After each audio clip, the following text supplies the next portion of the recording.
Hi everyone. ప్రస్తుతం నేను రాయనపల్లి అనేటువంటి ఒక విలేజ్లో ఉన్నా. ఇది పాన్గల్ మండలం వనపర్తి జిల్లాలో ఉంటుంది. అయితే వీళ్ళు ముగ్గురు నా యొక్క స్టూడెంట్స్. వీళ్ళు ఒక భజన కార్యక్రమాన్ని నేర్చుకుంటున్నారు. అయితే ఒకసారి మా ఊరు చూద్దురా సార్ అంటే ఇక్కడికి వచ్చిన తర్వాత నాకు వీళ్ళ ఫ్యామిలీని చూసిన తర్వాత ఈ రోజుల్లో కూడా ఇటువంటి ఫ్యామిలీ ఉంటుందా అనిపించింది. కాబట్టి దీని మీద ఒక చిన్న డాక్యుమెంట్ చేయాలి, వీళ్ళ ఫ్యామిలీ గురించి నలుగురికి తెలియాలి. ఎందుకంటే ఉమ్మడి కుటుంబాలు అనేటువంటి అంతరించిపోతున్నది. వీళ్ళది ఒక పెద్ద ఉమ్మడి కుటుంబం. మరి వీళ్ళు చేసుకునేటువంటి వృత్తి ఎలా ఉంటుంది, వీళ్ళు పాడే పాటలు ఎలా ఉంటున్నవి ఈ వీడియోలో చూడాలనుకుంటున్నా. వీడు తేజ ఇప్పుడు ప్రస్తుతం 10th క్లాస్ చదువుతున్నాడు. ఈ అమ్మాయి లిఖిత 9th చదువుతుంది. అమ్మాయి ఆల్రెడీ మా స్టూడెంటే. ఓమేశ్వరి అయిపోయింది, ఇంటర్మీడియట్ చేస్తూ ఉంది, ఇప్పుడు 10th అయిపోయి. కాబట్టి ఈ వీడియోలో ఒక కొత్తగా నేను తీసే రెగ్యులర్ వీడియోస్కి ఇది చాలా డిఫరెంట్గా ఉండబోతుంది. మరి వీడియోని చూడండి, చూసి ఆదరించండి. ఈ వెహికల్స్, ఈ ట్రాక్టర్స్, వ్యవసాయం మీద వీళ్ళు ఆధారపడినటువంటి వీళ్ళు. మనం ప్రస్తుతం వాళ్ళ ఇంటికి వెళ్తున్నాం. అక్కడికి వెళ్ళిన తర్వాత మరి వాళ్ళ యొక్క జీవన విధానం ఏ విధంగా ఉందో చూద్దాం.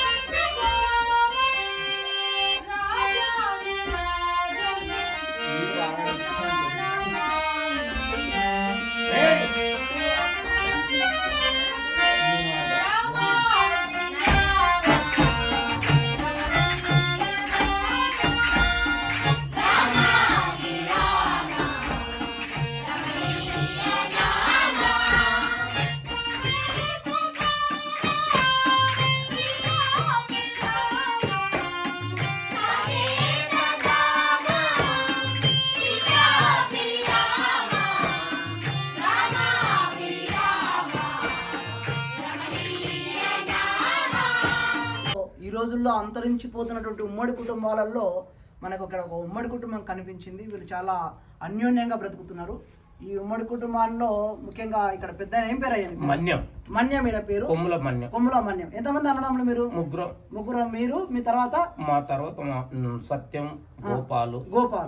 ప్రస్తుతం ఇక్కడ సత్యం ఉన్నాడు. గోపాల్ ఎక్కడ ఉంటాడు? హైదరాబాద్ లో బ్రతుకుతారు, అక్కడ బ్రతుకుతున్నాడు. కానీ ఉమ్మడి కుటుంబం, ఉమ్మడిగానే ఉంటారు. గోపాల్కి ఎంతమంది పిల్లలు? ఆయనకి ఇద్దరు పిల్లలు. మీకు? కొడుకులు. నాకు ముగ్గురు కొడుకులు, ఒక బిడ్డ. అంతా కలిసే ఉంటారు. మా తమ్మునికి ఒక బిడ్డ, ఒక కొడుకు. అంటే దాదాపు మీ కుటుంబంలో మొత్తం ఎంతమంది అవుతారు? 28 మంది ఉన్నాం. సో 28 మందితో ఒక కుటుంబం ఉండడం అనేటువంటిది ఈ రోజుల్లో రియల్లీ వండర్ఫుల్ థింగ్. ఇది ఎందుకంటే చాలా రేర్, ఎన్ని విలేజెస్ తిరిగినా. అంతేకాకుండా వీళ్ళు ఒక మంచి ఆర్ట్ మీద కూడా వీళ్ళకు ఒక మంచి అవగాహన ఉంది. ఆర్ట్ నేర్చుకోవాలి, ఒక కళ అనేది ఉండాలని చెప్పేసి ఈ కుటుంబంలో ఈ పెద్ద మనిషి ఎవరైతే ఉన్నారో మరి ఎక్కడి నుంచో కర్నూలు జిల్లా నుంచి ఒక వ్యక్తిని ఎంగేజ్ చేసి, వీళ్ళు బనగానపల్లి నుంచి ఎంగేజ్ చేసి ఇక్కడ వీళ్ళు ఒక మంచి భజన కూడా నేర్చుకుంటున్నారు. ఆ భజన పాటలను కూడా మనం ఈ వీడియోలో కొన్ని చూద్దాం. ముఖ్యంగా మీ పేరేంటి? మల్లికార్జున. ఏం చేస్తారు మీరు? మెకానిక్. ఎక్కడ ఉంటారు? కొల్లాపూర్లో ఉంటారు. అంటే వీళ్ళంతా అక్కడక్కడ బ్రతుకు తెరువుకి వెళ్తా ఉన్నారు, కానీ ఇక్కడైతే మొత్తం ఉమ్మడిగానే ఉన్నారు. ఎన్ని ఎకరాలు ఉంది భూమి నీకు? 15 ఎకరాలు. అందరు కలిసి సాగు చేసుకుంటారు. రెండవది ఏం చేస్తారు? ఉపాధి. ఒకటి ఇస్రాకు కోళ్ళ ఫారం ఉంది ఒకటి. ఈ విధంగా అందరూ యొక్క పని విభజన చేసుకొని ఒక పెద్ద మనిషి ఆధ్వర్యంలో మరి ఒక కుటుంబం ఉండడం చాలా అరుదు. కాబట్టి ఈ కుటుంబాన్ని చూసినప్పుడే నాకు చిన్న డాక్యుమెంట్ తీయాలనిపించింది. కాబట్టి ఈ డాక్యుమెంట్ తీసుకున్నా. అంతరించిపోతున్నటువంటి ఉమ్మడి కుటుంబాలలో ఈ రోజుల్లో ఇక్కడ మనకు రాయనపల్లిలో ఒక ఉమ్మడి కుటుంబం కనిపించింది. కాబట్టి నిజంగా ఇది వండర్ఫుల్ థింగ్.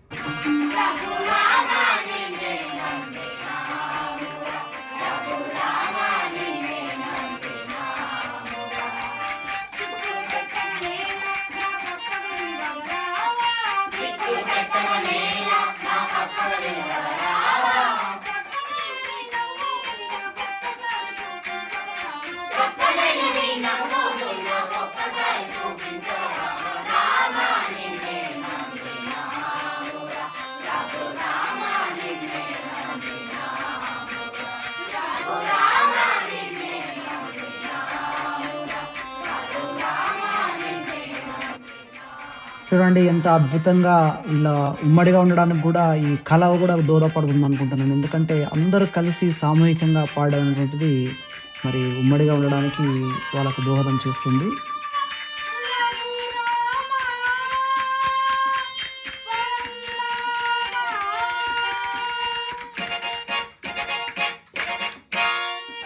ఉమ్మడి కుటుంబంలో వీళ్ళందరికీ కూడా మరి కళలపైన ఆసక్తి ఉంది. ముఖ్యంగా మీరేనా?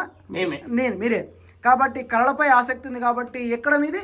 నాది పలుకూరు సార్, నంద్యాల జిల్లా పలుకూరు గ్రామం సార్. పలుకూరు గ్రామం నంద్యాల జిల్లా నుంచి మరి ఒక మాస్టర్ని తీసుకొచ్చి, మాస్టర్ ముఖ్యంగా ఇంత మనం చూసాము హార్మోనియంలో చాలా దిట్ట అయినా మరి ఈయనతో వీళ్ళంతా కూడా సంగీతాన్ని నేర్చుకుంటూ, పాటల్ని నేర్చుకుంటూ, ముఖ్యంగా భజన పాటలు కూడా నేర్చుకుంటున్నారు.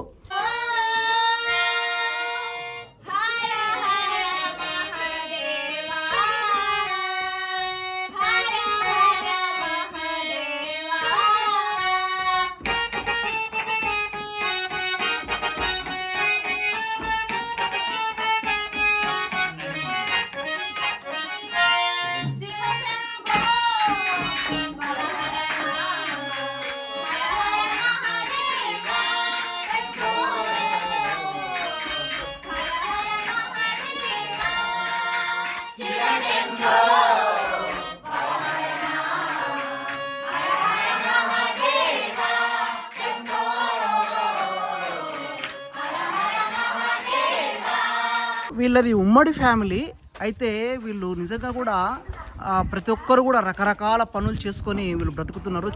ఇది పేపర్ ప్లేట్లు తయారు చేసేటువంటి ఒక ఫ్యాక్టరీ ఇది. మరి పల్లెటూళ్ళల్లో ప్రజల ఆరోగ్యాన్ని దృష్టిలో పెట్టుకొని వీళ్ళు మంచిగా మోత్కాకులతోటి పేపర్ ప్లేట్లు తయారు చేస్తూ ఉన్నారు. వండర్ఫుల్. వీళ్ళంతా కూడా ఇక్కడ విస్తర్లు తయారు చేస్తారు. చూడండి, వీళ్ళు తయారు చేసినటువంటి విస్తర్లు ఇక్కడ ఉన్నవి. అంటే ఇలా మోత్కాకులను తీసుకొచ్చి, అంటే ఈ రోజులో మొత్తం మనం ప్లాస్టిక్ దాంట్లో తింటా ఉన్నాం, కానీ వీళ్ళు మోత్కాకులను తీసుకొచ్చి కింద పేపర్ ప్లేట్ పెట్టి విస్తర్లు చేస్తూ ఉన్నారు. This is wonderful thing. ఒకసారి వాళ్ళు ఎలా తయారు చేస్తున్నారో చూద్దాం మనం. సో ఇక్కడ వీళ్ళకి ఉమ్మడి ఫ్యామిలీని ముఖ్యంగా ఇట్లా విస్తరాకులు కూడా తయారు చేసేటువంటి ఒక పరిశ్రమను వీళ్ళు పెట్టుకున్నారు. అంటే రకరకాల వృత్తులు పెట్టుకొని వీళ్ళంతా ఉమ్మడిగా ఉంటున్నారు. దాంట్లో ముఖ్యంగా ఈ యొక్క ప్లాంట్లో మెయిన్గా పనిచేస్తాం. ఏం చేయాలమ్మా? శాంతమ్మ. సో ఎట్లా చేస్తాం విస్తరాకు? అట్లా పెట్టి దాంట్లో ప్రెస్ చేసేస్తావా? Okay okay. అట్లా ప్రెస్ చేసేస్తే ఏదో ఈ విధంగా ఇస్తరాకు వస్తుంది. చూడండి, మనం పేపర్ ప్లేట్లు వాడుతూ ఉన్నాం. పేపర్ ప్లేట్లో ఇంత ఉషపురితాలు ఉంటాయి. దాన్ని మీరు సింపుల్గా ఒక పేపర్ అట్ట మరియు దీని ఏంటంటారు ఆకు, మోత్కాకు, మనం న్యాచురల్గా వెనుక మోత్కాకుల్లో మరి ఇప్పుడు అంతా బంతి భోజనాలు అయినాయి, మనకు బఫే సిస్టాలు అయినాయి కాబట్టి ఈజీగా ఇందులో తిన్నట్లుగా వీళ్ళు తయారు చేస్తున్నారు. ఈ విధంగా వీళ్ళు ఉపాధిలో రకరకాల అంశాలను ఎన్నుకొని ఉమ్మడిగా జీవించడం అయితే చాలా గొప్ప విషయం. చూడండి, గమకాలు పలికించాలి, నేర్చుకోవాలి అంటే పెద్ద పెద్ద సంగీత విద్వాంసుల దగ్గర, ఇది పెద్ద పెద్ద వాళ్ళకి పెద్ద పెద్ద టౌన్లలోనే ఇది సాధ్యం. కానీ చూడండి, ఇక్కడ ఒక చిన్న పల్లెటూరు, ఇది మారుమూల పల్లెటూరు అని చెప్పుకోవచ్చు. ఇక్కడికి తీసుకొచ్చి మరి ఈ యొక్క పిల్లలకి అంతరించిపోతున్న కళలు నేర్పిస్తున్న పెద్ద మనిషి నిజంగా హ్యాట్స్ ఆఫ్.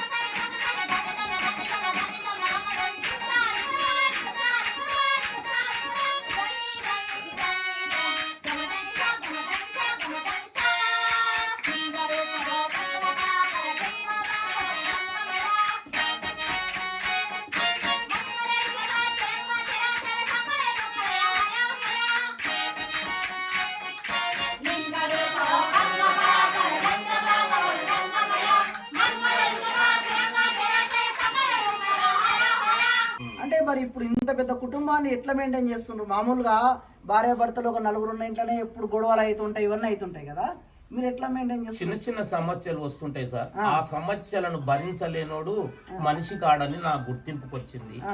కలిసి బతికే కాదని గుర్తింపుకి వచ్చింది. వాడు ఉంటే ఎస్ఐ కావచ్చు, ఎస్పీ కావచ్చు, మంత్రి కావచ్చు, ముఖ్యమంత్రి కావచ్చు, ఎమ్మెల్యే కావచ్చు, కానీ కలిసి బతకలేని మనస్తత్వం ఉంది మన భారతదేశంలో అని నేను ఎప్పుడో గుర్తించుకున్నా. చిన్ననాటి నుంచి నాకు కలిసి బతకాలంటే ఆశ. మా తమ్ముడు ఎప్పుడన్నా కొంచెం ఏరు పడతా అంటే నాకు ఏడుపు వస్తుంది.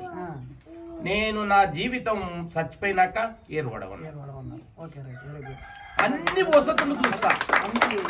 నెలకు 3 డబ్బాల మంచి నూనె, బ్యాళ్ళు, కారం మొత్తం ఇది లేదనకుండా బట్ట, హాస్పిటల్ మొత్తం చూసుకుంటాం. మాకు భగవంతుని దయ వలన కష్టం చేస్తున్నాం, ఏది తక్కువ లేదు, ఏది కొరత లేదు, అన్ని పుష్పలంగా ఉన్నాయి. సంవత్సరానికి 2 సార్లు టూర్ చూపించుకొస్తా. తిరుపతి, అక్కడిక్కడ రామేశ్వరం. అవును, నాకు తెలిసింది. అంటే మీరు ఎన్నేళ్ళు అయింది ఫ్లైట్ లో కూడా వెళ్ళినట్టు ఒకసారి? అంత కుటుంబాన్ని అందరిని ఉడక మా ఆయమ బుడ్డచేను కలిపి ఎక్కుతుంటే కష్టపెడుతున్నాం అంటే 25 మందిని విమానం ఎక్కించుకొని తిరుపతిలో దింపింది అందరినీ, ఒక్క రూట లేకుండా. మళ్ళీ కూడా ఇప్పుడు పోవాలని పిల్లలు అంటున్నారు. పోదాం కొంచెం. మొన్ననే తిరుపతికి వచ్చినాం, ఉమ్మడి కుటుంబం అంతా ఉమ్మడి తిరుపతిలో పోయి భజన చేసి వచ్చినాం. వాళ్ళు తిరుపతి వాళ్ళు మాకు లెటర్ పంపిండ్రు, మీరు రాండి మా కాడ వచ్చి భజన చేయండి అంటే మేము భజన చేసి వచ్చినాం. అద్భుతంగా చేసినాం అక్కడ ఉడక. వెరీ గుడ్, వెరీ గుడ్, చాలా బాగుంది. మరి అంతరించిపోతున్న ఉమ్మడి కుటుంబాల్లో ఉమ్మడి కుటుంబానికి ప్రాధాన్యత ఇస్తున్నటువంటి పెద్ద మనిషి నిజంగా మనం అప్రిషియేట్ చేయాలి. వండర్ఫుల్.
చూడండి, కుటుంబంలో ప్రతి ఒక్కరు కూడా సింగర్సే ఇక్కడ.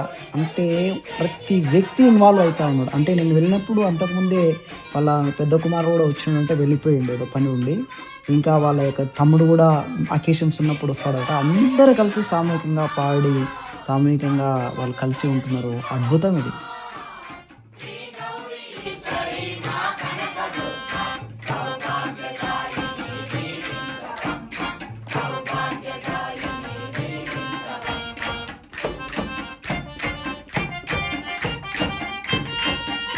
ఇప్పుడే మనం ఈ యొక్క ఉమ్మడి కుటుంబానికి సంబంధించినటువంటి పౌల్ట్రీ ఫామ్ దగ్గరకు వచ్చాం. ఇదల్లా కూడా వీళ్ళ వ్యవసాయ భూమి. ఇక్కడ చూడండి, కాకరి పాదులు పెట్టి కాకరకాయలు కాయిస్తున్నారు. ఇక చూస్తే ఇక్కడ ముందలున్నది మొత్తం కూడా వీళ్ళ యొక్క పౌల్ట్రీ ఫామ్. ఇది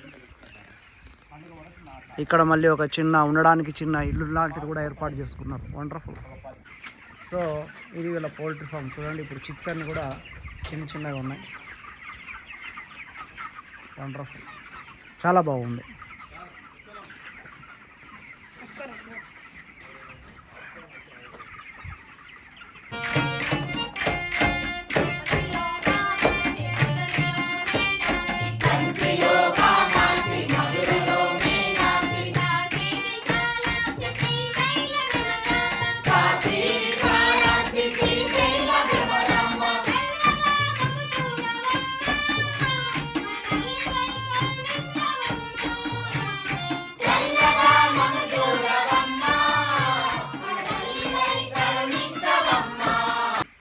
ప్రస్తుతం మనం ఇలా పౌల్ట్రీ ఫామ్ దగ్గర ఎన్నేళ్ళు అయింది పౌల్ట్రీ ఫామ్ స్టార్ట్ చేసి?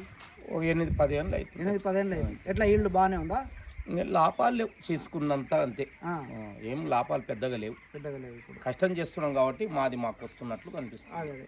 అంటే పెద్ద కుటుంబం కదా, అందరికి పని కలిగి ఉండాలనుకున్నాం. మాకు సరిపోతుంది. ఎవరి మీద ఆధారపడి ఉండే వాళ్ళు కోలపారం పెట్టకూడదు, చెడిపోతారు. మేము కష్టం చేసుకుంటున్నాం, మా కుటుంబం పెద్దది కాబట్టి మాకు సరిపోతుంది. ఎవరో ఒకరు పని చేస్తుంటారు, ఎవరు నడుస్తుంటది. నెలసారికి మాకు 10 రూపాయలు మాకు వస్తున్నాయి. మా జీవనోపాధికి లాస్ లేదు.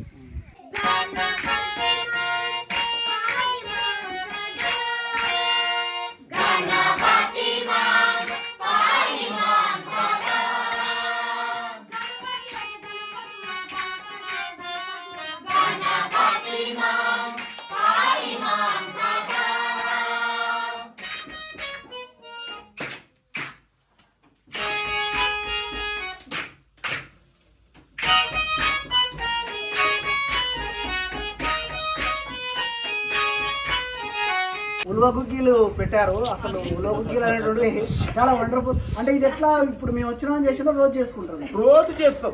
ఉల్వ గుగ్గిలు అన్న వస్తాం, కంది గుగ్గిలు అన్న వస్తాం, మిటికిల్ అన్న వస్తాం, పెసలు అన్న వస్తాం. ఎందుకు వస్తారు ఇట్లా? బలంగా ఉండాలి పిల్లలు, గట్టిగా ఉండాలని ఆశ. ఈ అన్నం తిని ఇక్కడ వాతావరణం చూసి జబ్లపాలు అవుతున్న హాస్పిటల్కి ఇస్తాం కదా లక్షలాది రూపాయలు. వద్దు, ఇక్కడనే మంచి నూనె ఉడక ఒక్కొక్కసారి 5 డబ్బాలు 4 డబ్బాలు మిషన్ కానుంటే తీసుకొస్తా. అన్ని బ్యాళ్ళు ఉడక అన్ని మంచివి, బియ్యం ఉడక మంచి రకం, జొన్నలు ఉడక మంచి రకం. జొన్నలు పచ్చ జొన్నలు తీసుకుంటా ఎప్పుడు 20 క్వింటాలు 15 క్వింటాలు ఏటు అన్ని మంచిగా ఉండాలని కోరుతా. పండుగలు ఉడక అందరికి మంచాలు మంచాలు మంచి ప్రోటీన్ ఫుడ్ ఇస్తున్నాడు. అంటే పిల్లలు మంచి ఎదగాలి, ఆరోగ్యంగా సార్ మంచిగా సార్ ప్రతిరోజు తీసుకుంటాం.